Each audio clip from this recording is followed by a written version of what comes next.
फौज एक खतरनाक पैसा है। बाकी नौकरी पैसों की तुलना में फौज में ज्यादा रिस्क होता है। फौज की नौकरी में जान जाने का खतरा हमेशा सैनिकों पर बना रहता है। अपनी सर्विस के दौरान सैनिकों को बहुत कुछ सेक्रीफाइस करना पड़ता है, जिसमें से अपने परिवार से दूर रहना, कठिन हालातों में ड्यूटी करना उनमें शामिल है। इन तमाम मुसीबतों और मुश्किल हालातों को सहन करने के बाद एक सैनिक को क्या मिलता है? ले देकर एक पेंशन मिलती है। इसी पेंशन को बंद करने, कम करने या फिर मौजूदा पेंशन सिस्टम को बदलने की चर्चाएं आजकल काफी जोरों पर हैं। इन सब की शुरुआत तब हुई जब 19 अक्टूबर 2020 को chief of defence staff general Bipin Rawat के ऑफिस से एक चिट्ठी जारी की गई, जिसमें सैनिकों की रिटायरमेंट एज बढ़ाने और मौजूदा पेंशन सिस्टम को बदलकर पेंशन कम करने संबंधी सुझाव दिए गए थे। सीडीएस बिपिन रावत ने क्या क्या सुझाव दिए थे, अगर आप ये जानना चाहते हैं तो मैं इस पर ऑलरेडी एक वीडियो बना चुका हूँ। लिंक आपको डिस्क्रिप्शन में मिल जाएगा और ऊपर आई बटन में दिखा रहा होगा, वहां से आप देख सकते हैं। पेंशन को लेकर एक बार चर्चाएं फिर से तब शुरू हुई जब 15th फाइनेंस कमीशन की रिपोर्ट आई, जिसको वित्त आयोग भी कहते हैं। तो आज की इस वीडियो में हम देखेंगे कि finance commission in Covid times report for 2021 to 26 इस रिपोर्ट में पेंशन को लेकर क्या दिया है। Hello, Indian defence force YouTube पर आपका स्वागत है। तो आज की इस वीडियो में हम देखेंगे 15वें वित्त आयोग की इस रिपोर्ट में डिफेंस फोर्सेज में पेंशन को लेकर एमओडी को कुछ सुझाव दिए गए हैं। वो सुझाव क्या क्या हैं? इस रिपोर्ट को आप फाइनेंस कमीशन की वेबसाइट पर जाकर देख सकते हैं। वहाँ पर ये हिंदी और इंग्लिश दोनों में अवेलेबल है, आप वहाँ से इसको डाउनलोड भी कर सकते हैं। इस रिपोर्ट के चैप्टर 11 में डिफेंस एंड इंटरनल सिक्योरिटी पर बात करी गई है। तो हम चलते हैं चैप्टर 11 में।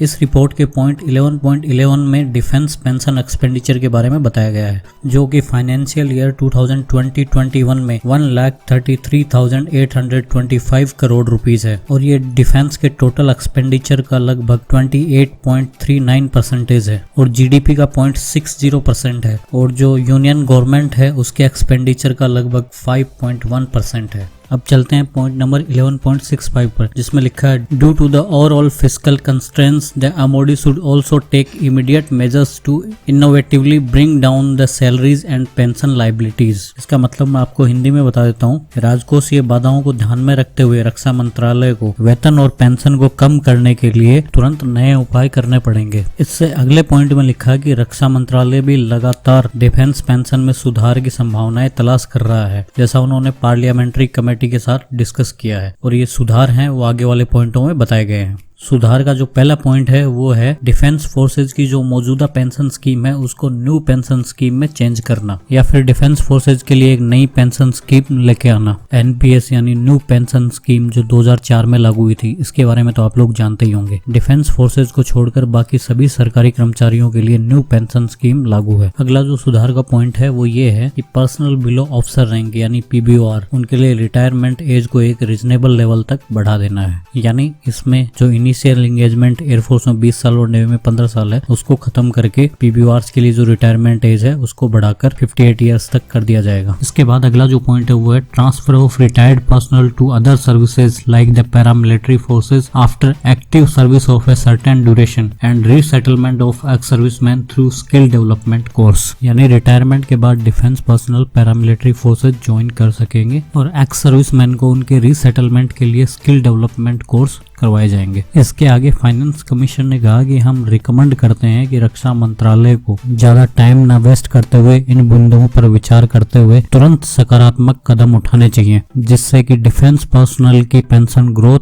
और नॉन डिफेंस पर्सनल की पेंशन को बराबर किया जा सके। तो यहाँ पर आप समझ गए होंगे कि डिफेंस पर्सनल और नॉन डिफेंस पर्सनल की पेंशन है उसको बराबर करने का प्रयास किया जा रहा है। मुझे लगता है कि सीडीएस और फाइनेंस कमीशन की रिपोर्ट के बाद मौजूदा पेंशन स्कीम में बहुत जल्दी बदलाव किए जाएंगे। अभी ये कहना थोड़ा मुश्किल होगा। सीडीएस की रिकमेंडेशन जिसमें लेंथ ऑफ सर्विस के हिसाब से पेंशन का एक परसेंटेज डिसाइड किया गया था उसको लागू किया जाएगा, या फिर फाइनेंस कमीशन की रिकमेंडेशन जिसमें सिविलियन की तरह न्यू पेंशन स्कीम लागू करने को रिकमेंड किया गया है। इन दोनों में से किसको लागू किया जाएगा ये तो आने वाला टाइम ही बताएगा। आप लोगों को क्या लगता है कि क्या होने वाला है? सीडीएस की रिकमेंडेशन या फिर फाइनेंस कमीशन की रिकमेंडेशन, इन दोनों में से आप किसको बेटर समझते हैं? या फिर आप चाहते हैं कि डिफेंस फोर्सेज के लिए जो मौजूदा पेंशन सिस्टम है उसमें कोई भी बदलाव नहीं किया जाए? आप जो भी चाहते हैं हमें कमेंट करके जरूर बताएं। अगर वीडियो पसंद आया तो इसको लाइक और शेयर करें। अगर आप डिफेंस पर्सनल की हेल्प करना चाहते हैं तो उनके लिए आवाज उठाएं ताकि इस मौजूदा पेंशन सिस्टम को ना बदला जाए। और ऐसी और खबरें देखने के लिए हमारे चैनल को सब्सक्राइब करें, बेल आइकन जरूर प्रेस करें। जय हिंद।